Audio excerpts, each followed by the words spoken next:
Warahmatullahi wabarakatuh.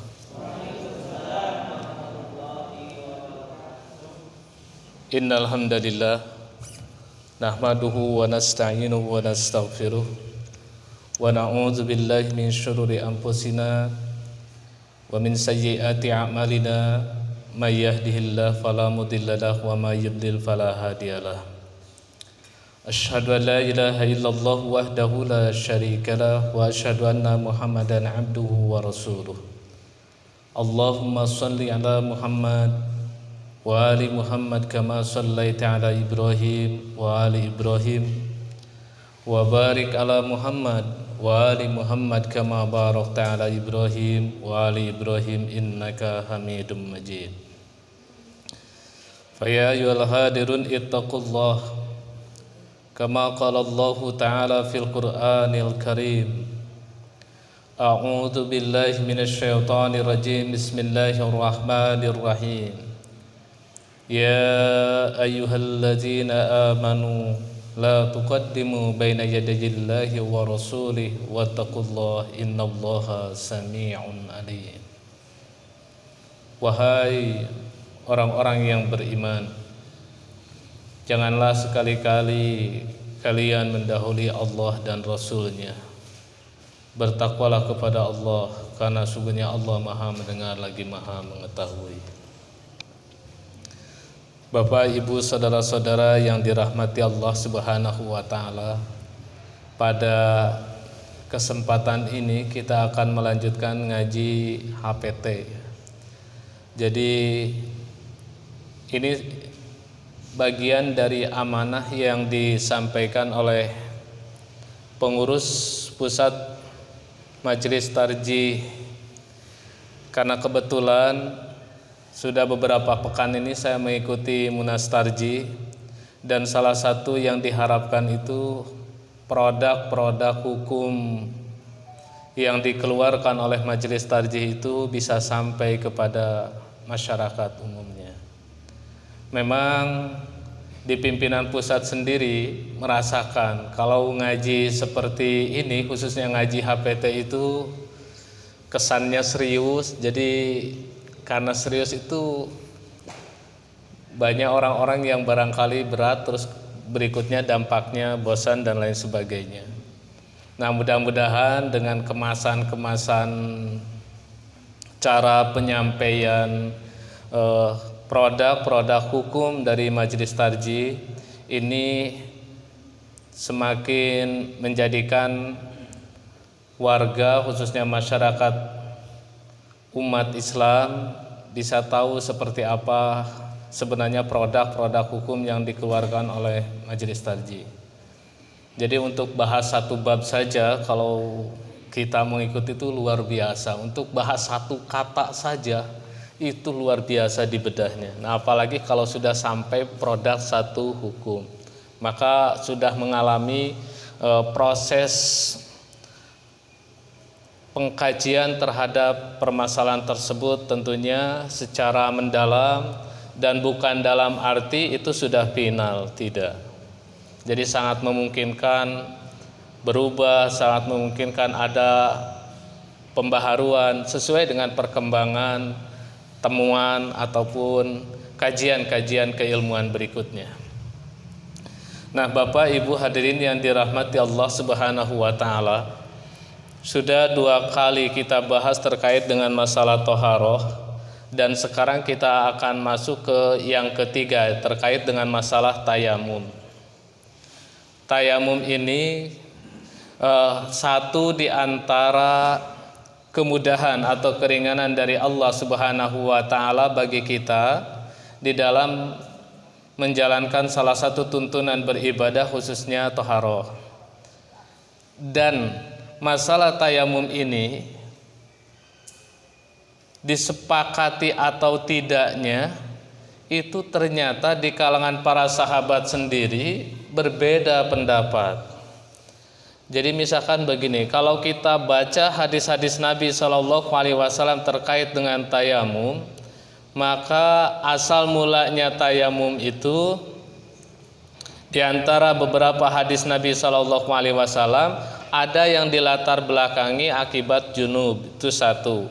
Kemudian yang kedua, ada yang dilatar belakangi oleh ketiadaan air. Nah, untuk ketiadaan air ini semua sepakat. Tetapi kalau junub kemudian diganti dengan tayamum, jangankan kita, ternyata di kalangan para sahabat sendiri termasuk Umar bin Khattab itu salah seorang yang tidak sepakat. Umar bin Khattab. Nah, jadinya apalagi kalau sudah turun ke tabi'in, tabi'ut tabi'in, terus para ulama salaf dan selanjutnya pasti akan terjadi perselisihan-perselisihan. Nah, hadirin yang dirahmati Allah Subhanahu wa taala, kalau kita lihat pengertian tayamum secara bahasa, ini di dalam beberapa kamus diungkapkan bahwa tayamum itu huwa mashul wajhi wal yadain bisa'idin ala wajhi makhsusin. Jadi mengusap wajah dan kedua tangan dengan menggunakan debu atau tanah dengan wajah yang khusus, dengan maksud yang khusus. Saya kira apa arti dari maksud yang khusus ini? Kita sudah bahas kemarin tentang mandi junub. Ternyata sama-sama mandi tapi beda tujuannya. Sama-sama kita lepas baju, sama-sama kita guyur tubuh secara keseluruhan, tapi ada maksud yang berbeda. Nah, maksud yang berbeda inilah yang membedakan apakah kita lagi beribadah ataukah hanya sekedar hal-hal rutinitas yang kita lakukan. Termasuk dalam hal ini adalah tayamum. Di dalam beberapa ayat Al-Quran terkait dengan masalah tayamum ini, satu ada di dalam surat Al-Maidah ayat 6. Ini salah satu ayat yang menjadi dasar tentang tayamum. Maka Bapak Ibu hadirin yang dirahmati Allah Subhanahu wa taala, di dalam surat Al-Maidah ayat 6 ini pun untuk tayamum secara tidak langsung disebutkan tata caranya. Nah, karena beberapa kalimat sebelumnya sudah kita bahas, maka masalah tayamum ini mulai dari a'udzubillahi minasyaitonirrajim, bismillahirrahmanirrahim, wa in kuntum marada aw ala safarin aw jaa ahadum minkum minal ghaid aw lamastumun nisa falam tajidu ma'a fatayammamu sa'idan tayyiba famsahu biwujuhikum wa aydikum minhu ma yuridullahu liyaj'ala 'alaikum min haraj walakin yuridu liyutahhirakum waliyutimma ni'matahu 'alaikum la'allakum tashkurun. Jadi kalimat sebelumnya itu menjelaskan tentang wudu, tentang mandi. Maka di dalam kalimat ini, di dalam ayat ke-6 surat Al-Maidah ini, jika kalian itu dalam kondisi sakit atau dalam perjalanan atau buang air besar atau buang hajat atau menyentuh perempuan, dalam tanda petik sudah kita bahas, lalu kalian tidak mendapati air, maka tayamumlah dengan menggunakan tanah yang bersih, tanah yang baik. Usaplah wajah kalian dan kedua tangan kalian. Belum ada batasan di dalam ayat ini. Yang diusap itu adalah wajah dan kedua tangan. Nah, nanti di hadis-hadis Nabi akan diungkap. Tidaklah Allah Subhanahu wa taala menghendaki kesulitan-kesulitan bagi kalian, akan tetapi Allah Subhanahu wa taala menghendaki untuk mensucikan kalian dan untuk menyempurnakan nikmat-Nya agar kalian bersyukur. Nah, Bapak Ibu hadirin yang dirahmati Allah Subhanahu wa taala, ini dasar dari ayat Al-Qur'an. Jadi kalau kita lihat dasar dari ayat Al-Qur'an, maka sudah pasti tayamum ini masyru', disyariatkan. Di dalam ayat yang lain bisa kita lihat di dalam surat An-Nisa ayat 43. Jadi a'udzubillahi minasyaitonirrajim. Ya ayyuhalladzina amanu la taqrabus salata wa antum sukara hatta ta'lamu ma taqulun wala junuban illa abiris sabil hatta tagtasilu. Wa in kuntum marda aw ala safarin aw jahadum minkum minal ghaid aw lamastumun nisa falam tajidu ma'a fatayammamu sa'idan tayyiba famsahu biwujuhikum wa aydikum innallaha kana afuwan ghafura. Wahai orang-orang yang beriman, janganlah kalian melaksanakan sholat sementara kalian dalam kondisi mabuk, sehingga kalian itu mengerti apa yang kalian ucapkan. Dan tidak pula orang-orang yang junub itu menghampiri masjid dalam kondisi junub. Ini kita lihat misalkan terjemahan dari Departemen Agama kurang lebih seperti ini. Terkecuali hanya sekedar berlalu lalang saja sehingga kalian mandi. Jika kalian itu dalam kondisi sakit atau dalam perjalanan atau buang hajat atau menyentuh perempuan lalu kalian tidak mendapati air, maka tayamumlah dengan tanah yang baik. Usaplah wajah dan kedua tangan kalian, sesungguhnya Allah Maha Pemaaf lagi Maha Pengampun. Nah, Bapak Ibu hadirin yang dirahmati Allah Subhanahu wa taala, kalau kita lihat rentetan di ayat 6 surat Al-Maidah memang dari awal menjelaskan tentang bersuci. Nah, kalau di dalam surat An-Nisa ayat 43 diawali dengan sholat, ayat perintah tentang sholat atau aturan tentang melaksanakan sholat. Nah, di antara aturan tentang melaksanakan sholat itu, orang yang dalam kondisi mabuk ini sebelum turun ayat pengharaman khamar. Jadi kalau dulu sebelum turun ayat tentang khamar, Bapak Ibu hadirin yang dirahmati Allah, sahabat-sahabat itu juga mabuk. Nah, baru turun ayat ini dibatasi dulu, boleh mabuk terkecuali saat mau sholat. Mengapa? Karena orang mabuk itu kan tidak ngerti, jadi gak paham apa yang dia ucapkan. Ini batasannya kan begitu di dalam ayat Al-Quran. Ini sebenarnya jangan-jangan nyindir kita, Bapak Ibu hadirin yang dirahmati Allah. Ayat ini, kita ini melaksanakan sholat, apakah kita tahu apa yang kita baca dalam sholat itu? Jangan-jangan kita mabuk semua di dalam saat sholat ya.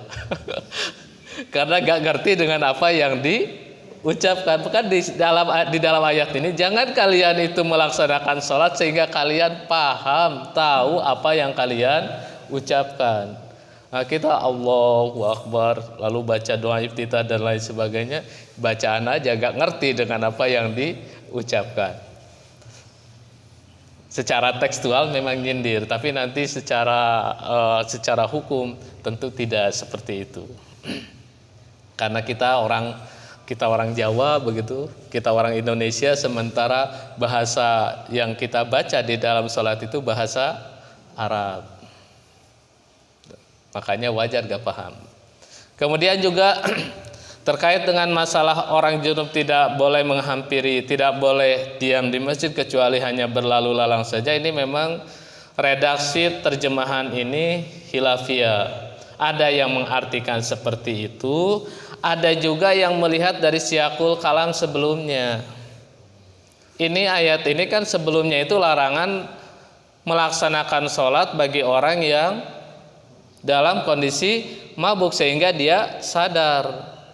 Nah, dilanjutkan, orang yang dalam kondisi junub pun dilarang dia melaksanakan sholat sehingga dia mandi. Di dalam tafsir Ibnu Katsir dijelaskan seperti itu. Di dalam beberapa hadis Nabi SAW juga dijelaskan bahwa terkait dengan masalah orang junub itu, apakah dia boleh masuk masjid atau tidak, banyak isyarat-isyarat hadis Nabi SAW yang boleh. Bahkan diam pun selama tidak sampai mengotori masjid, maka ulama-ulama sepakat tidaklah jadi masalah begitu. Jadi diperbolehkan secara hukum. Nah, ini khilafiyah. Nah, kemudian di dalam ayat ini Bapak Ibu hadirin yang dirahmati Allah dijelaskan terkait dengan masalah tayamum, sama kurang lebih, hanya beda di ujung saja. Kalau di dalam surat Al-Maidah memang di sana keberadaan syariat tayamum itu adalah kemudahan dari Allah dan untuk mensucikan. Kalau di dalam ayat ini di ujungnya ditutup dengan sesungguhnya Allah Maha Pemaaf, Maha Pengampun. Artinya Bapak Ibu hadirin yang dirahmati Allah Subhanahu wa taala, ada keringanan-keringanan. Dengan keringanan tersebut itu menunjukkan bahwa Allah Subhanahu wa taala itu mengerti dengan kadar kemampuan kita, termasuk dalam hal ini tidaklah jadi dosa begitu kalau misalkan kita harus melaksanakan tayamum. Nah, hadirin yang dirahmati Allah Subhanahu wa taala, di dalam hadis-hadis Nabi Shallallahu alaihi wasallam, sengaja saya sedikit membalikan begitu. Kalau di dalam himpunan putusan tarjih biasanya caranya dulu baru terakhir dalil-dalil. Nah, kalau sekarang kita sedikit rubah, dalilnya dulu kemukakan, nanti caranya seperti apa. Ada hadis Nabi Shallallahu alaihi wasallam yang diriwayatkan oleh Imam Bukhari. Hadis ini saya akan langsung ambil intinya saja. Kalau saya bacakan nanti waktunya enggak ini. Hadis ini terkait dengan kisah ketika istri Nabi Shallallahu alaihi wasallam yaitu Aisyah kehilangan gelang ya. Saat Rasulullah Shallallahu alaihi wasallam dan para sahabat beserta termasuk dalam hal ini adalah Aisyah, dia melakukan perjalanan. Nah, di satu perjalanan itu Aisyah merasa kehilangan kalung, merasa kehilangan kalungnya.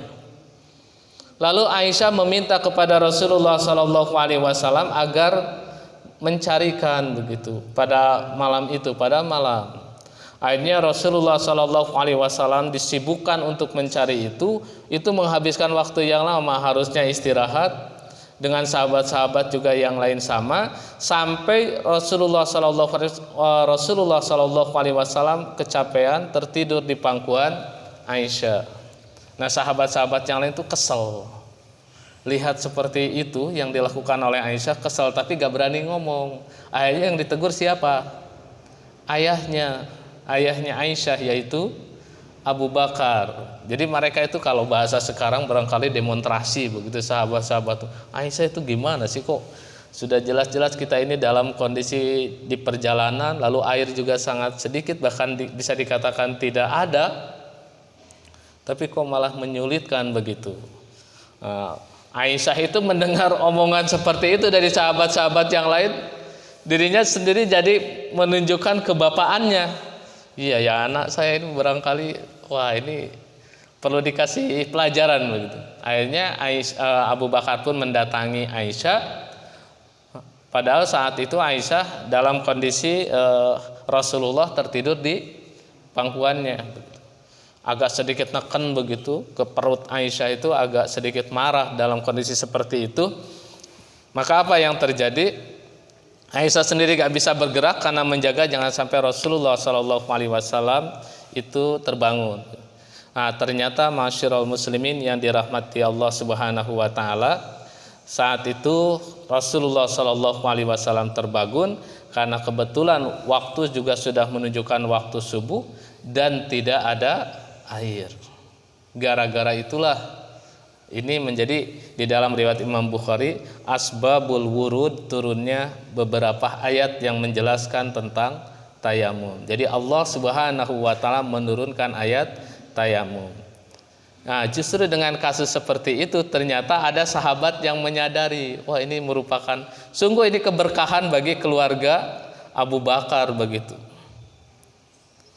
Mengapa? Karena justru dengan kejadian seperti itu Allah menurunkan perintah tentang tayamum. Selesai kejadian itu di dalam hadis ini, qalat fa ba'asnal ba'ira alladzi kuntu alaihi fa asabnal iqda tahtahu. Jadi Aisyah itu membangunkan lagi untanya, unta yang jadi tunggangannya.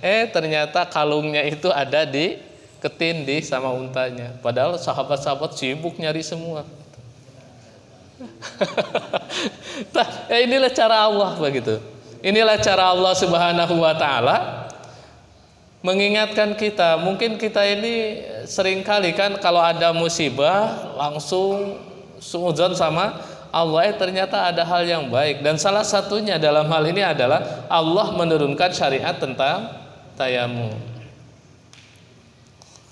Nah, hadirin yang dirahmati Allah Subhanahu wa taala, ini menguatkan ayat tadi. Kemudian di dalam hadis yang lain, di dalam riwayat Imam Bukhari, Ana Rasulullah sallallahu alaihi wasallam ra'a rajulan mu'tazilan lam yusalli fil qaumi faqala ya fulan ma manaka an tusalliya fil qaum faqala ya Rasulullah asabasni janabah wala ma qala alaika bis-sa'idi fa innahu yakfika. Ini sahabat pun tidak tahu, sekelas sahabat tidak tahu hukum Islam saat itu ya. Jadi saat itu jangan dikira kalau orang sini nggak tahu hukum Islam, Bapak Ibu hadirin yang dirahmati Allah, barangkali kita mikirnya wajarlah begitu. Sudah jauh dari Arab, jauh dari zaman Rasulullah Shallallahu Alaihi Wasallam. Ini di zaman sahabat ada Rasulullah Shallallahu Alaihi Wasallam. Jadi Rasulullah Shallallahu Alaihi Wasallam itu lihat seseorang yang mengasingkan, Mu'tazilan, mengasingkan dari orang-orang yang sedang melaksanakan sholat. Nah, Rasulullah tahu seperti itu, Rasulullah yang bertanya justru, wahai fulan, apa sih yang menjadikan atau apa yang menghalangi kamu tidak melaksanakan sholat dengan masyarakat itu, dengan kaum itu? Maka apa jawabannya? Ya Rasulullah, saya ini junub dan saya tidak mendapati air. Apa kata Rasulullah? Cukup bagi kamu menggunakan tanah yang suci. Artinya apa? Secara tidak langsung ini mengajarkan kepada sahabat tersebut tidak usah dipersulit, kalau tidak ada air maka cukup menggunakan tanah untuk tayamum. Sahabat pun belum tahu. Jadi kalau di zaman sekarang ada yang belum tahu tayamum, ya kurang lebih nyontoh sahabat. Sahabatnya belum tahu. Ya, sangat memungkinkan Bapak Ibu hadirin yang dirahmati Allah, kita ini yang barangkali rajin ngaji seperti ini banyak masuk hukum-hukum Islam, tahu syariat Islam, tapi di luar sana itu jangan-jangan banyak orang-orang yang dia KTP-nya Islam tapi hukum Islam tuh gak paham. Dan ini benar, ada seorang muslimah, dia sibuk dengan kehidupan duniawinya, tidak pernah dia tersentuh dengan urusan-urusan yang sifatnya agama, sampai dia sendiri gak tahu kalau masalah batasan aurat saja gak tahu. Ngaji, dia ikut ngaji, ini kebetulan ya, beliau itu ikut ngaji, pakaiannya seperti pakaian dia ke kantor. Betul, ini benar-benar ini diceritakan sama ya, kebetulan istri saya cerita begitu terkait dengan temennya. Karena nggak tahu, oh ternyata saya kira yang penting kan sopan saja begitu. Kayak orang mau masuk gereja kan seperti itu. Nah, ini mau gaji pakaiannya seperti, karena nggak tahu. Untungnya sadar, untungnya ketemu orang yang istilahnya menyadar, akhirnya pelan-pelan tahu. Oh tahu. Nah ini sahabat saja kan sama saya kira. Lantas kalau begitu apa kita langsung marahi dan enggak, ternyata memang banyak orang yang belum paham. Maka wajar kalau selama ini kita banyak menemukan kalau ikhtilaful ulama itu enak. Yang repot itu ikhtilaful juhala. Perbedaan karena kebodohan, karena tidak tahu tapi berusaha untuk menghukumi orang lain. Ngaji saja jarang tapi karena taunya karena katanya lalu kalau beda langsung dihukumi itu salah. Nah, ini keliru saya kira. Nah, hadirin yang dirahmati Allah Subhanahu wa taala. Berikutnya di dalam hadis yang diriwayatkan oleh Imam An-Nasa'i. Jadi qala Rasulullah sallallahu alaihi wasallam, as-sa'idu thayyibu wadu'ul muslimi wa illam yajidil ma'a asra sinin. Jadi tanah yang suci itu Wadu itu adalah kalau wudu itu amaliyahnya, kalau wadu itu alatnya. Wadu itu air wudu.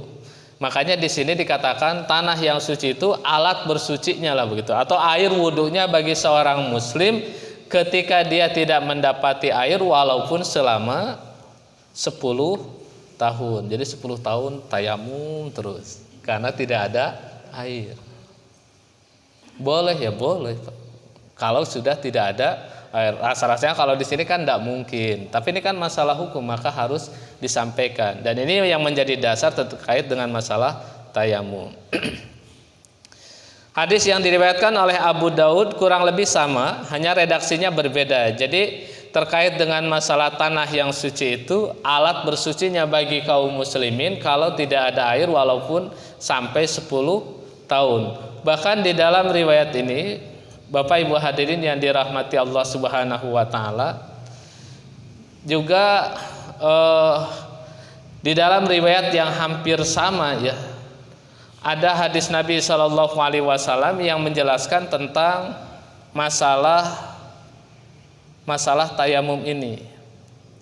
Jadi pernah di sini anna Nabi Shallallahu alaihi wasallam qala u'titu khamsan lam yu'tahunna ahadun qabli nusirtu birra'di masiratan syahrin wa ju'ilat li al-ardu masjidan wa tahuran fa ayyuma rajulin min ummati adraqathu shalah falyusalli wa uhillat lil al-maghanim wa lam tahilla li ahadin qabli wa utitu syafa'ah wa kana an-nabiyyu sallallahu alaihi wasallam yub'asu ila qaumihi khosatan wa bu'istu ilan nasi amatan. Jadi kata Rasulullah sallallahu alaihi wasallam, ada 5 perkara yang Allah berikan khusus kepada Rasulullah sallallahu alaihi wasallam dan tidak diberikan kepada sebelum Rasulullah sallallahu alaihi wasallam. Ini beberapa keistimewaan. Di antaranya adalah yang pertama, kata Rasulullah, aku ditolong oleh Allah Subhanahu wa taala untuk melawan musuh Rasulullah Shallallahu alaihi wasallam dengan ketakutan mereka sejauh 1 bulan perjalanan. Jadi kalau di dalam khulasoh ya, kalau kita pernah ngaji khulasoh, biasanya di pesantren-pesantren salaf itu dibahas khulasoh, ringkasan sejarah. Maka perjalanan peperangan yang dialami oleh Rasulullah itu ada istilah syariah, ada istilah ghazwah. Syariah itu peperangan yang dilakukan oleh kaum muslimin tanpa dibarengi Rasulullah. Hanya Rasulullah perintahkan, ayo perang gitu. Nah, musuh-musuh itu senang kalau begitu. Wah, ini gak ada Nabi. Tapi kalau sudah ghazwah, ada Rasulullah Shallallahu alaihi wasallam, takut mereka itu luar biasa takutnya. Itu satu di antara kelebihan Rasulullah Shallallahu alaihi wasallam. Kemudian berikutnya adalah dijadikan tanah ini sebagai tempat sujud dan suci. Makanya dimanapun salah seorang di antara umat, kata Rasulullah, mendapati sholat saja begitu. Di dalam masalah ini, kalau kita baca kitab fikih sunnah, makanya kan ada sahabat Nabi Shallallahu alaihi wasallam yang beliau itu masuk masjid, jadi dari rumah itu kebetulan cuacanya kondisi hujan, tanahnya penuh lumpur. Saat itu beliau dari rumah pergi ke masjid dalam kondisi ya alas kakinya ini bahkan tidak beralas kaki, tapi kakinya ini penuh dengan lumpur. Masuk masjid langsung sholat. Di saat itu, nah itu disampaikan di dalam hadis Nabi Shallallahu alaihi wasallam. Coba kalau kita sekarang ini, kira-kira gimana? Wah, bisa dimarahin sama takmir dan langsung dihukumi itu sama takmir. Gak sah tuh sholatnya begitu. Karena merasa kotor. Ternyata enggak. Mengapa? Karena memang dijadikan tanah itu sebagai satu hal yang suci. Dan di zaman Rasulullah kan masjidnya beda, masih berupa ya tanah-tanah saja seperti umumnya begitu. Makanya kan ada orang sholat pakai sandal. Iya, di dalam hadis Nabi Shallallahu alaihi wasallam orang sholat pakai sandal. Di zaman sekarang bolehkah kita sholat pakai sandal? Boleh. Jangan aneh kalau ada orang sholat pakai sandal, memang boleh begitu. Tapi di mana dulu sholatnya? Kalau di atas karpet gara-gara nemu hadis itu langsung saya ingin contoh Nabi sholat pakai sandal. Ya kondisional begitu. Memang pernah sahabat pernah melakukan hal seperti itu. Kemudian berikutnya dihalalkan bagi Rasulullah rampasan perang. Kemudian berikutnya lagi Rasulullah Shallallahu Alaihi Wasallam itu kan dianugerahi syafaat. Nah, syafaat itu pertolongan, doa, dan ini sudah kita bahas saya kira di pertemuan-pertemuan. Jadi syafaat itu bukan langsung Rasulullah berikan begitu, tidak, tapi Rasulullah itu ketika pintu surga sudah dibukakan, Rasulullah masuk, lalu Rasulullah Shallallahu Alaihi Wasallam berdoa. Jadi saat itu tersungkur bersujud, Allah Subhanahu Wa Taala menawarkan, loh, kalau bahasa bebasnya itu, loh kenapa kok kamu malah tersungkur bersujud, padahal sudah masuk surga begitu. Kalau bahasa bebasnya, coba angkat kepalamu, mintalah, nanti akan dikabulkan. Apa kata Rasulullah? Ummati, ummati. Disisir siapa yang ini. Dan nggak sembarang, nggak hanya sekedar, mungkin kalau selama ini kita menganggap ada sedikit anggapan terutama di awam, yang penting banyak sholawat begitu. Yang penting banyak sholawat bisa langsung dapat syafaat, kan begitu kan? Mari kita berbaca sholawat kepada Rasulullah Shallallahu Alaihi Wasallam untuk mendapatkan syafaatnya. Itu salah satu, Bapak Ibu. Siapa yang akan pertama mendapatkan syafaat itu? Tentu dilihat dari kualitas sejauh mana ketaatan dia beribadah kepada Allah, sejauh mana ketaatan dia mengikuti contoh-contoh Rasulullah Shallallahu Alaihi Wasallam. Baca salawat itu hanya satu bagian di antara menunjukkan ketaatan kepada Rasulullah Shallallahu Alaihi Wasallam. Yang lainnya kan masih banyak. Makanya kan sampai beberapa gelombang itu, sampai 3 kloter lah. Berikutnya sudah terjadi hisab, Rasulullah gak bisa lagi. Ya sudah, nanti tergantung amal perbuatan. Bahkan tetap memang betul di dalam hadis Nabi Shallallahu Alaihi Wasallam, siapa yang masih beriman tetap akan masuk surga. Nah, kita ini apakah masuk kloter yang yadkhulunal jannata bighairi hisab, masuk surga tanpa hisab, ataukah yang mana? Saya kira ya Bapak Ibu hadirin yang dirahmati Allah, kalau kita lihat perjuangan para sahabat, kita lihat perjuangan orang-orang yang luar biasa, ulama-ulama salaf, bisa masuk setelah hisab tanpa mampir, itu sudah satu anugerah. Walaupun kita sampai merangkak, tergopoh-gopoh begitu masuk surga, tapi tanpa mampir itu sudah satu anugerah bagi kita semua. Dan satu syaratnya, kalau pengen kita terbebas dari api neraka, satu syaratnya, bebaskan kita dari syirik. Kalau masih ada syirik, kalau kita masih percaya dukun, masih percaya ramalan yang sifatnya tentang takdir begitu, ini rasa-rasanya berat begitu untuk langsung masuk surga. Nah, hadirin yang dirahmati Allah Subhanahu wa taala, kita lanjutkan. Ada beberapa syarat yang harus dipenuhi bagi seseorang untuk bisa atau boleh melaksanakan tayamum. Yang pertama adalah, ketika seorang yang hendak melaksanakan sholat itu, dia tidak mendapati air, atau ada air tetapi tidak cukup. Jadi sekali lagi, ini menurut ulama-ulama di dalam kitab fikih kontemporer ya. Yang pertama adalah tidak ada air, atau ada air tapi tidak cukup. Makanya kan tadi dikatakan 10 tahun boleh tayamum. Ada air itu, tapi airnya untuk makan dan minum, maka jangan didahulukan begitu untuk tayamum, bahkan termasuk untuk mandi. Kemudian yang kedua, tadi di ayat 2 ayat yang kita bahas, surat Al-Maidah ayat 6 dan surat An-Nisa ayat 43, diawali dengan wa in kuntum marudha, jika kalian sakit. Nah, sakitnya ini sudah dijelaskan. Sakit yang seperti apa begitu.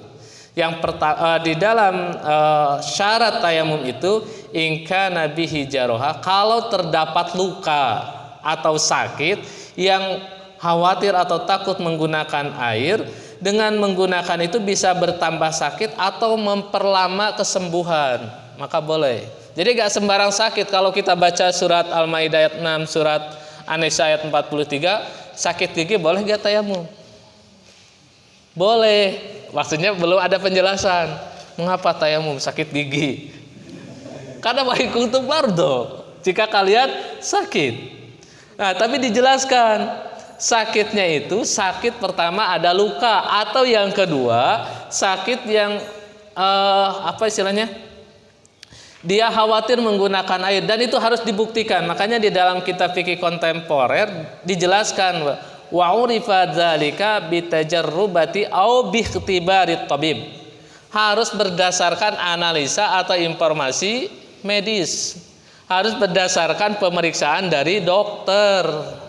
Gak bisa misalkan gara-gara kena silet sedikit lalu aduh ada luka, hanya sekedar berdasarkan perkiraan saja, tayamum gak sah menurut ulama-ulama kontemporer. Terus bagaimana? Datang dulu ke dokter, benar nggak ini bisa menjadikan lukanya susah sembuh atau lama sembuh, harus dibuktikan. Jadi gak asal-asalan. Kemudian yang ketiga, apabila kondisi air itu dingin menggigil, sehingga dengan menggunakan tidak mungkinlah seseorang itu untuk mampu menggunakan air tersebut karena saking dinginnya. Nah, oleh sebab itu dalam kondisi seperti itu boleh. Sekarang kan sudah banyak heater dan lain sebagainya lain ya. Tapi bagi di beberapa, apalagi ini minggu-minggu ini kan minggu-minggu dinginnya luar biasa begitu. Nah, coba aja mau mandi subuh itu gimana rasanya? Luar biasa dinginnya. Jadi kalau yang junub, kalau kebetulan junub mungkin mau mandi gak ada heater itu, waduh, pikir-pikir luar biasa karena saking dinginnya. Nah, kalau misalkan takut gara-gara mandi itu pingsan, maka gak usah mandi. Tayamum. Jadi bukan wudhu pula, bukan, tapi harus tayamum.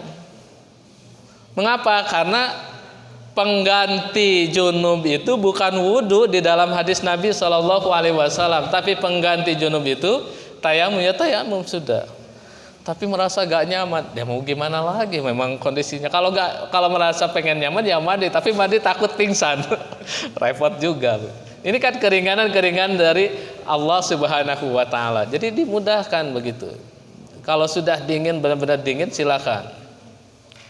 Bahkan begini, Bapak Ibu hadirin yang dirahmati Allah, kalau tadi kan tidak ada air, kalau yang keempat itu air ada dan dekat, artinya mudah.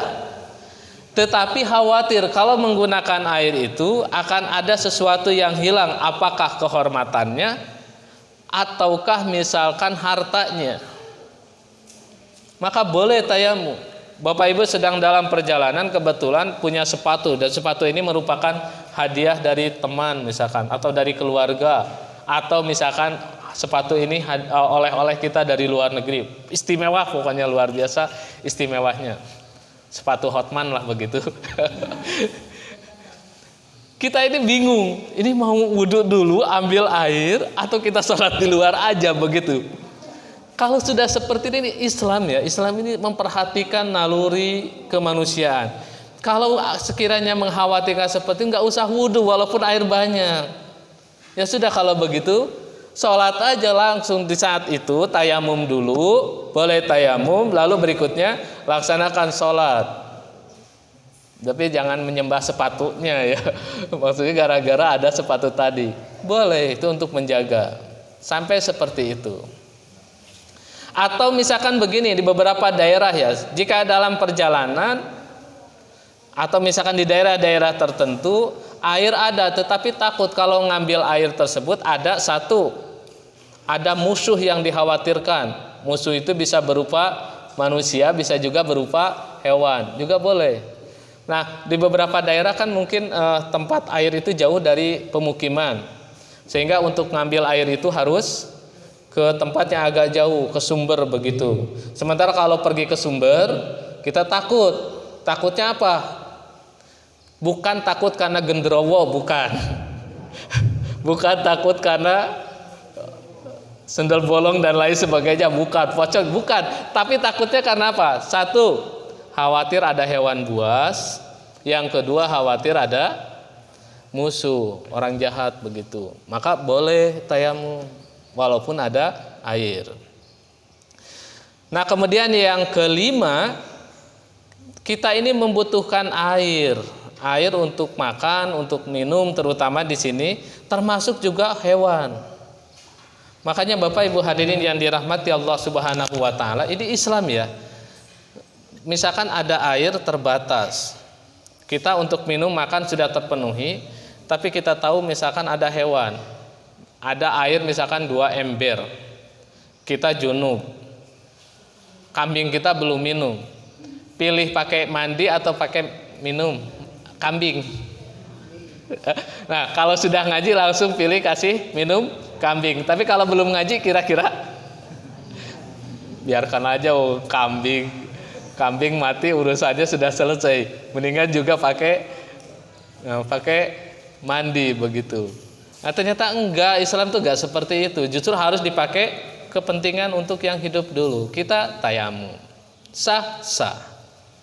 Kan tahu ya Bapak Ibu, berapa banyak Rasulullah mandi junub itu? Kemarin berapa banyak menggunakan airnya? Kurang lebih 3 liter.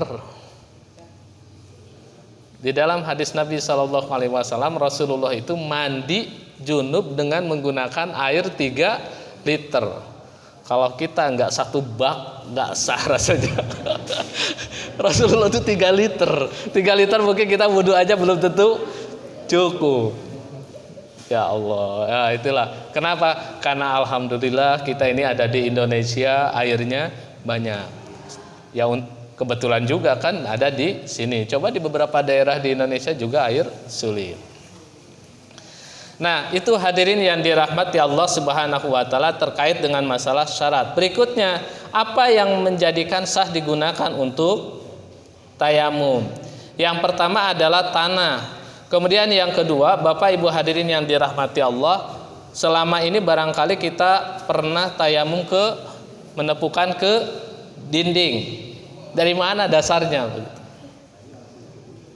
Ini dasarnya boleh. Ada hadis Nabi SAW, karena Rasulullah SAW idza waqa'a ba'da ahlahu fakasala ayyakuma daraba yadahu alal haid fatayammam. Wah, untung ngaji jadi tahu dasarnya.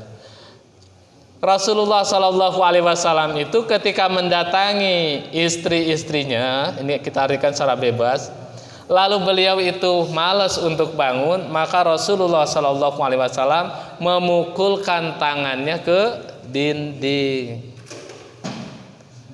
lalu tayamum. Jadi gak harus keluar dulu, gak harus cari tanah, apalagi jemur tanah, cuci tanah, enggak. Cukup gitu. Nah, hadirin yang dirahmati Allah Subhanahu wa taala, lalu bagaimana sebenarnya tata cara tayamum itu? Pertama, kalau kita lihat di dalam himpunan putusan tarjih pun baca basmalah disertai dengan niat yang ikhlas karena Allah Subhanahu wa taala. Niatnya cukup di dalam hati. Nah, masalah baca basmalah itu memang terjadi khilafiyah. Khilafiyah di kalangan para ulama-ulama mazhab, apakah itu menjadikan satu hal yang rukun ataukah bismillah itu hanya sekedar sunnah saja dalam istilah fikih. Makanya kan di sini dikatakan bahwa menurut pendapat yang paling kuat, bismillah itu hanya bagian dari sunnah saja, bukan merupakan syarat, bukan juga merupakan faraid. Faraid itu rukun lah kalau bahasa kita. Bukan satu hal yang harus. Artinya kalau nggak baca bismillah jadi tidak sah, enggak begitu. Makanya kan kalau di dalam kitab Bidayatul Mujtahid itu termasuk juga di dalam kitab fikih sunnah dikupas terkait dengan masalah basmalah, termasuk juga masalah niat ini. Jadi khilafiyah di kalangan ulama salaf itu bukan lagi terutama masalah niat, bukan masalah talafuz atau tidaknya, bukan. Kalau masalah talafuz artinya dilapazkan dengan tidak itu kan ulama-ulama akhir-akhir aja. Sementara di dalam kitab fikih Imam Syafi'i dan ulama-ulama salaf yang lainnya, perselisihan itu justru ada pada ketentuan ada dan tidak adanya syariat niat tersebut. Mengapa? Karena kalau ibadah mahdhuf harusnya disebutkan langsung di dalam hadis Nabi Shallallahu Alaihi Wasallam. Sementara niat itu kan hadisnya berdiri sendiri dan sifatnya umum. Karena umum itulah terjadi khilafiyah, kecuali yang misalkan disebutkan langsung. Nah ini yang pertama. Kemudian yang kedua, meletakkan kedua tangan pada tanah atau debu atau sejenisnya. Setelah itu meniup debu pada kedua telapak tangan tersebut. Selanjutnya mengusap wajah. Selanjutnya mengusap punggung telapak tangan kanan dengan telapak tangan kiri, dan punggung telapak tangan kiri dengan punggung telapak tangan kanan. Ini caranya. Ini berdasarkan di dalam beberapa hadis Nabi Shallallahu Alaihi Wasallam. Khususnya ini kan zaman Rasulullah ya, zaman sahabat. Makanya kan ini Ammar, kasus Ammar ini menunjukkan sahabat sendiri juga awam dalam masalah, sebelum tahu kita katakan awam dalam masalah hukum Islam.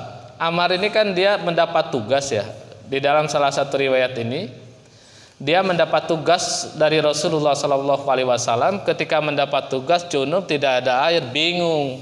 Waduh, junub gimana ini? Apa yang terjadi? Guling-guling tuh di pasir, karena gak tahu. Logika yang bermain, bukan hukum, tapi logika.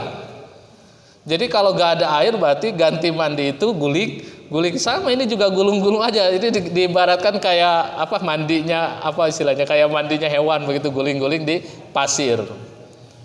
Nah setelah itu enaknya di zaman Rasulullah kalau ada masalah langsung tanyakan langsung kepada Rasulullah Shallallahu Alaihi Wasallam. Ditanyakan kepada Rasulullah, apa kata Rasulullah? Oh cukup bagi kamu dengan cara menepukkan kedua tanganmu pada tanah, lalu meniupnya, lalu usapkan ke wajah dan punggung telapak tangannya. Jadi kalau di dalam ayat Al-Quran itu mengusap kedua tangan, di dalam hadis Nabi Shallallahu Alaihi Wasallam yang dimaksud dengan mengusap itu tangan itu adalah punggung telapak tangan. Jadi hanya telapak tangan. Ya kurang lebih begini. Bapak Ibu kalau kita contohkan, Bismillahirrahmanirrahim, bisa ikuti ya. Bismillahirrahmanirrahim, tepukan, tiup, usapkan ke wajah. Setelah itu punggung telapak tangan kanan, punggung telapak tangan kiri. Selesai. Tidak ada doa khusus setelah tayamum. Memang ada beberapa khilafiyah di dalam hadis-hadis Nabi Shallallahu Alaihi Wasallam. Di dalam beberapa riwayat hadis Nabi Shallallahu Alaihi Wasallam, misalkan begini, ada hadis Nabi Shallallahu Alaihi Wasallam yang mengatakan bahwa saat tayamum itu, karena di dalam ayat Al-Quran itu tangan, maka batas tangan itu mana? Ketiak. Makanya di dalam ini ada riwayat hadis Nabi diusapnya itu sampai sampai pundak atau sampai ketiak. Ada riwayat seperti itu. Ada lagi riwayat hadis Nabi Shallallahu Alaihi Wasallam sampai pertengahan pergelangan. Bahkan ada lagi sampai siku. Di dalam beberapa riwayat hadis Nabi Shallallahu Alaihi Wasallam. Maka hadirin yang dirahmati Allah, hadis-hadis yang menunjukkan kelebihan itu dinilai oleh ulama-ulama hadis merupakan hadis-hadis yang dhaif, hadis-hadis yang lemah. Karena merupakan hadis-hadis yang lemah, ulama fikih itu begini. Ini ulama fikih ya, bukan ulama hadis. Ulama fikih mengambil kesimpulan bahwa menurut mereka ketentuannya sampai pergelangan tangan. Tapi kalaupun mau ditambahi itu hanya sekedar sunnah saja. Sunnahnya menurut ulama fikih, bukan menurut ulama hadis. Kalau ulama hadis ketika berkatakan sunnah itu harus jelas ada dasar dalilnya yang sahih. Kalau fikih itu beda. Kalau ulama fikih itu kalau dikerjakan dapat pahala, kalau ditinggalkan tidak apa-apa. Itu kan menurut ulama fikih. Nah, hadirin yang dirahmati Allah Subhanahu wa taala, itu ragam. Makanya kalau kita ambil yang kuat itu cukup hanya sampai pergelangan dan tidak usah berkali-kali tepuk.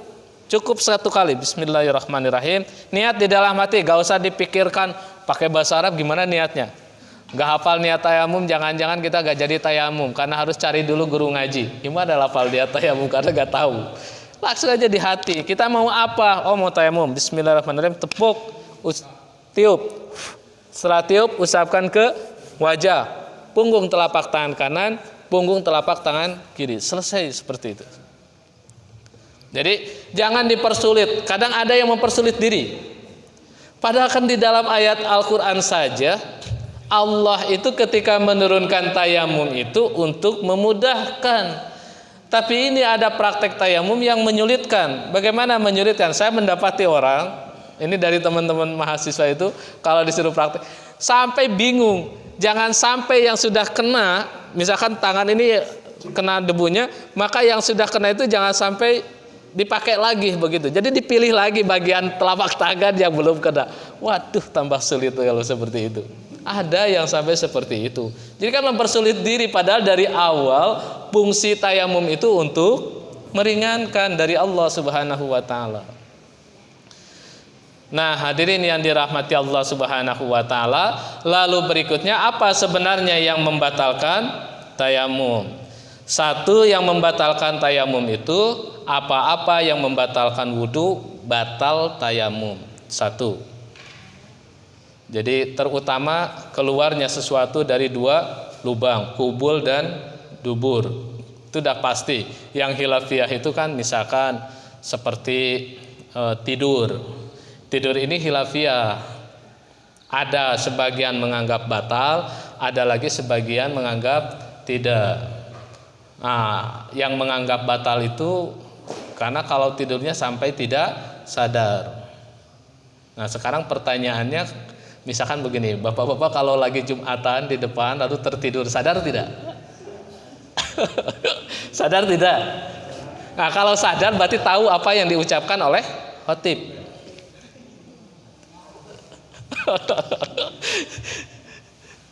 Kalau yang tidak tahu, jangan-jangan, iya saya tahu kok, khotib awalnya saja sama akhir, tengah-tengahnya blank, berarti sadar nggak?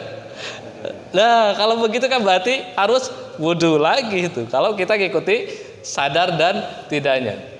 Ada lagi yang berpendapat, oh ini lihat gaya tidurnya. Jadi kalau tidurnya itu seperti apa yang dialami oleh Rasulullah, selesai melaksanakan sholat malam, beliau tidur. Bahkan selesai melaksanakan qobliyah subuh masih sempat tiduran Rasulullah Shallallahu Alaihi Wasallam. Tidurnya ya miring ke kanan. Itu Rasulullah Shallallahu Alaihi Wasallam. Berikutnya beliau melaksanakan sholat tanpa wudhu. Makanya ini kalau urusan tidur memang khilafiyah. Menyentuh perempuan juga khilafiyah.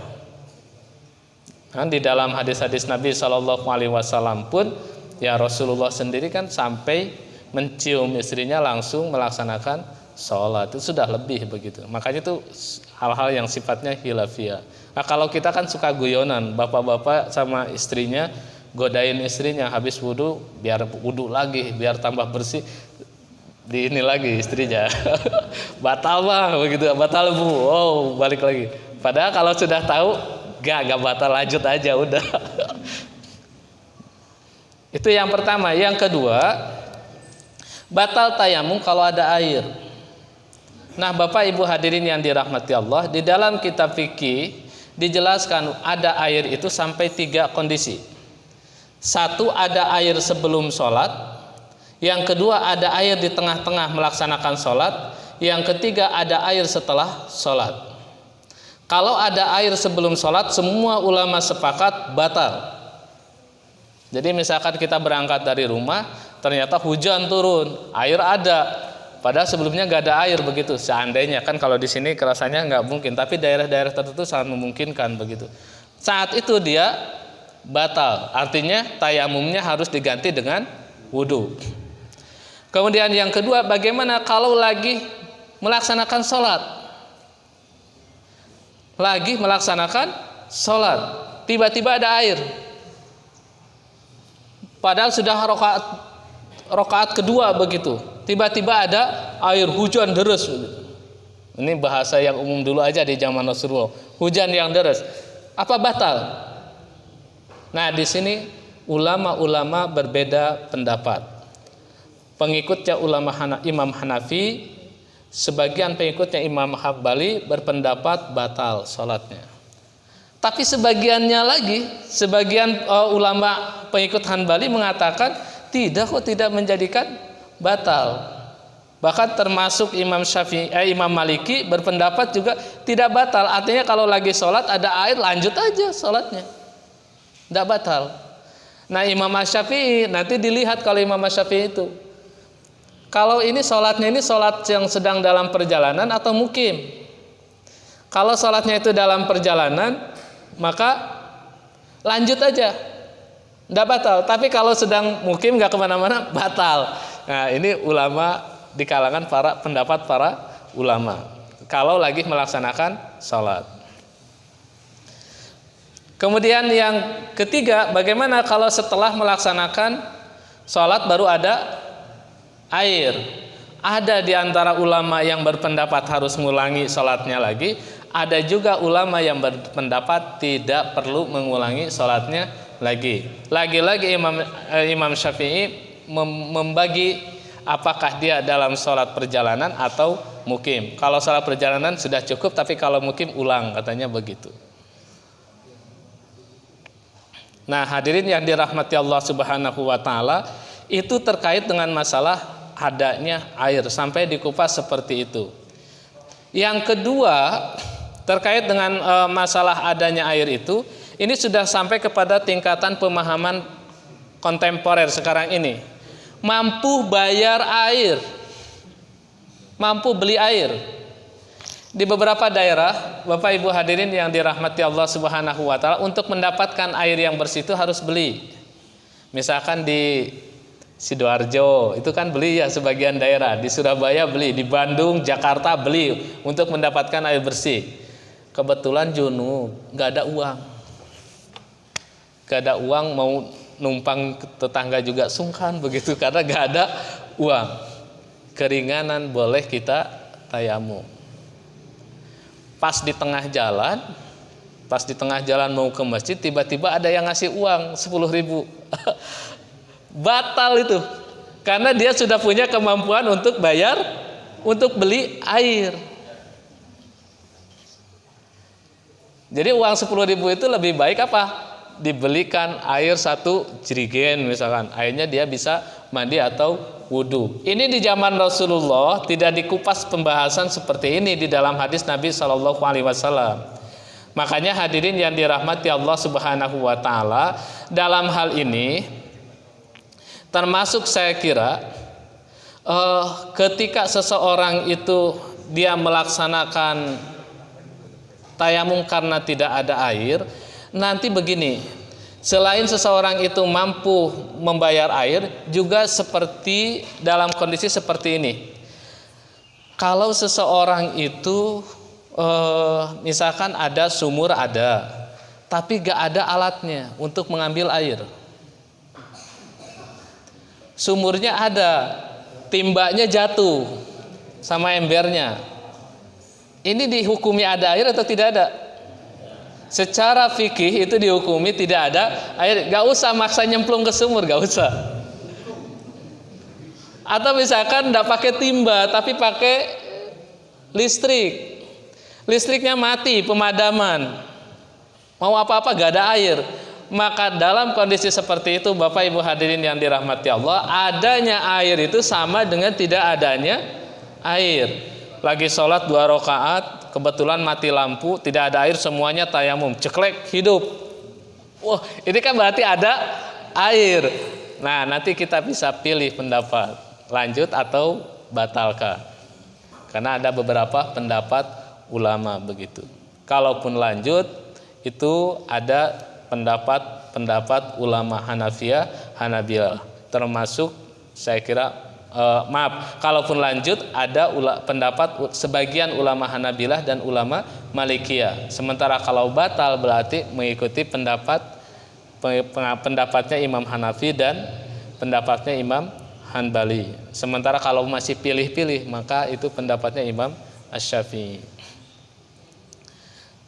Nah, hadirin yang dirahmati Allah Subhanahu wa taala, kemudian berikutnya keluar dari Islam itu sudah pasti, dan yang terakhir yang membolehkan atau yang membatalkan tayamum itu ketika hilangnya alasan-alasan yang membolehkan tayamum. Seperti misalkan adanya lagi kemampuan untuk menggunakan air, itu diantara hilangnya ilat, alasan seorang itu istilahnya boleh untuk melaksanakan tayamum. Jadi kalau sudah hilang alasan seorang boleh untuk melaksanakan tayamum, maka dengan demikian tayamumnya menjadi batal. Nah, hadirin yang dirahmati Allah Subhanahu wa taala, beberapa di antara ragam ya, ini sekedar pengetahuan. Ada di dalam riwayat Tabrani, dan ini merupakan saya kira tambahan pengetahuan saja terkait dengan masalah tayamum itu. Karena Rasulullah sallallahu alaihi wasallam idza waqa'a ba'du ahlahu faqasala ayyakuma darba yadahu 'alal haid fatayammum. Hadis ini banyak yang menilai sebagai hadis sahih. Jadi satu kebiasaan dari Rasulullah sallallahu alaihi wasallam, kalau beliau itu sehabis mendatangi istrinya lalu malas bangun, maka Rasulullah tayamum. Kalau kita bahas di kemarin di bahasan junub, di antara kebiasaan Rasulullah itu kalau sehabis mendatangi istrinya, maka Rasulullah berwudu terlebih dahulu sebelum mandi. Misalkan mandinya diakhirkan begitu, maka wudu dulu. Nah, ini kan sunnah ya, mungkin kita seringkali terlupakan begitu. Jadi kalau misalkan bapak-bapak habis mendatangi istrinya atau ibu-ibu didatangi bapak-bapaknya begitu, maka kebiasaannya kalau malas bangun jangan langsung tidur atau dilanjutkan ke babak kedua begitu. Tapi bagaimana? Kalau mampu selai dengan wudu, atau kalau malas bangun cukup tayamum. Air ada. Ini air ada. Tapi malas kan, di sininya juga alasannya apa? Rasulullah ya pernah malas bangun begitu. Di dalam riwayat ini. Ya wallahu alam bisawab, tapi ada yang menilai hadis ini sebagai hadis yang sahih. Jadi begitu pula kita begitu. Karena ini bagian dari sunnah Rasulullah sallallahu alaihi wasallam, maka ma'asyiral muslimin yang dirahmati Allah, sebagai sarana untuk menghidupkan, ini kan pilihan. Kalau misalkan malas untuk bangun, maka boleh tayamum. Nah, itulah saya kira beberapa hal terkait dengan masalah tayamum. Kesannya sangat sederhana, Bapak Ibu hadirin yang dirahmati Allah, tapi ternyata sedikit aja dikupas ternyata banyak juga. Bahkan mungkin kalau diperdalam lagi tambah sangat banyak lagi permasalahan terkait dengan masalah tayamum ini.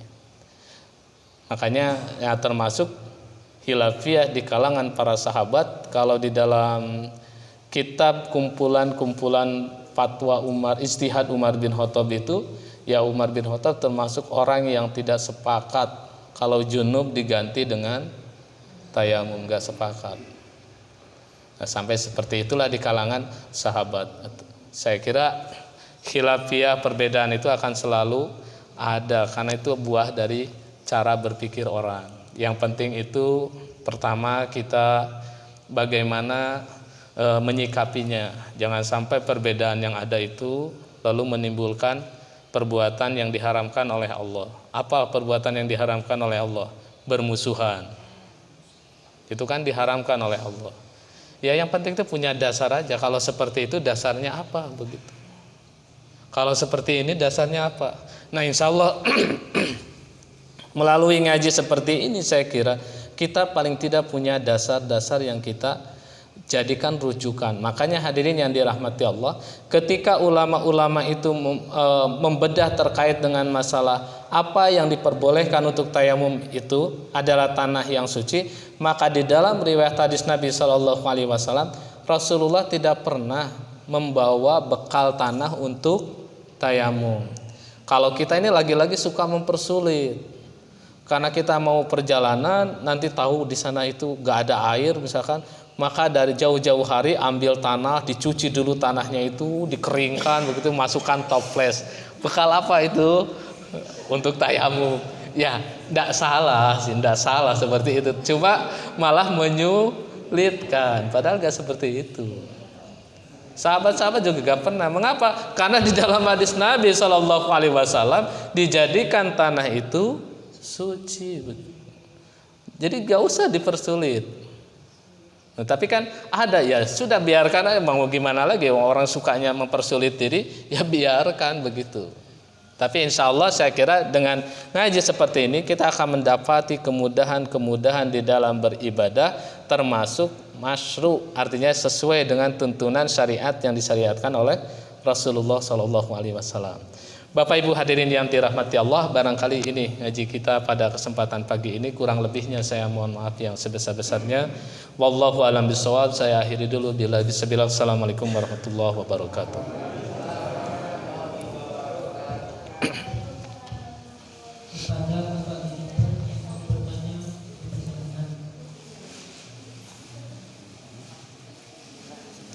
Silakan Pak.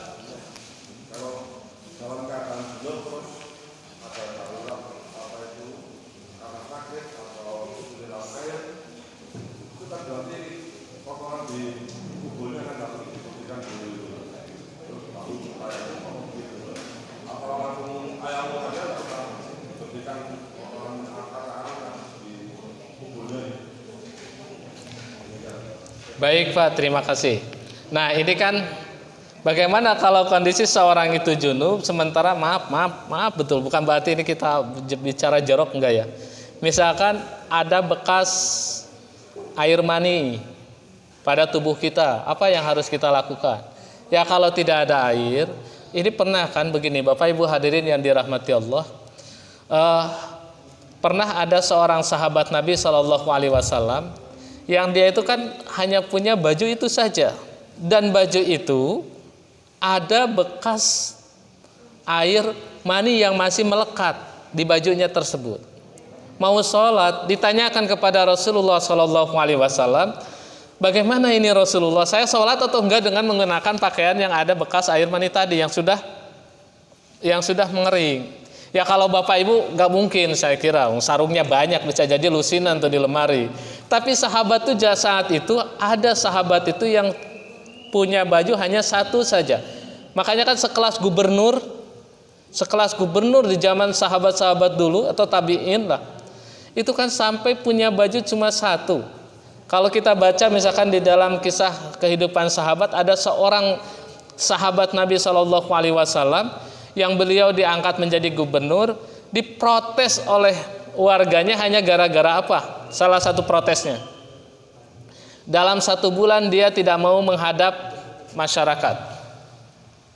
Bukan liburan tiap minggu, enggak, dalam 1 bulan tidak mau ngurusi masyarakat. Diprotes itu di zaman Umar. Ketika mendapat protes seperti itu, akhirnya Umar tuh ngumpulkan, ayo, nah ini hebatnya Umar gitu. Ketika tahu ada masyarakat yang protes, maka berusaha untuk didudukkan bersama-sama. Kalau Umar tuh seperti itu. Ini apa sebenarnya masalahnya? Disampaikan, akhirnya tolong jawab. Ternyata apa jawaban seorang gubernur ini? Dia mengatakan, wahai Amirul Mukminin, saya ini hanya punya satu baju saja. Dan saat saya tidak mendapati atau saya tidak keluar untuk bertugas itu karena saya cuci baju. Karena cuma baju berarti kan dia di rumah aja karena telanjang. Logikanya kan begitu. Makanya wajar di zaman sahabat itu ada orang yang mau sholat ada bekas air mani. Apa kata Rasulullah? Dikerik aja bekasnya itu. Nah, kalimat kata Rasulullah dikerik itu menimbulkan penafsiran di kalangan sahabat yang berbeda Bapak Ibu. Jadi sahabat-sahabat yang lain menilai, oh kalau begitu air mani itu enggak najis, kan cukup dikerik aja. Soalnya kalau najis itu harusnya dicuci. Tapi kata Umar apa? Umar bin Khattab, itu najis. Mengapa najis? Kalau mani itu tidak najis, mengapa Rasulullah nyuruh ngerik? Itu kan logikanya kan begitu. Coba kalau itu nggak najis, Rasulullah langsung aja pakai. Kenapa kok Rasulullah nyuruh? Nah, disitulah makanya satu amaliyah, satu pernyataan dari Rasulullah Shallallahu Alaihi Wasallam, jangankan dinilai oleh ulama-ulama sekarang begitu. Ini di kalangan sahabat saja bisa menimbulkan perbedaan. Makanya kalau ada kondisi seperti itu, Bapak Ibu hadirin yang dirahmati Allah, barangkali kita bersihkan dulu, gak pakai air tentunya karena gak ada air. Dibersihkan dulu, dilap dulu, baru berikutnya tayamum. Jadi dibersihkan dulu apakah tisu atau apa sajalah, pokoknya dibersihkan dulu begitu. Dan itu memang pernah di zaman Rasulullah SAW pun mengalami seperti itu. Artinya kalau kita analogikan dengan kasus orang yang mengenakan kain, kurang lebih seperti itu, Pak. Begitu. Baik, ada lagi? Cukup. Baik Bapak Ibu hadirin yang dirahmati Allah, barangkali ini mudah-mudahan bermanfaat. Sekali lagi mohon maaf yang sebesar-besarnya. Wallahu a'lam bishawab. Assalamualaikum warahmatullahi wabarakatuh.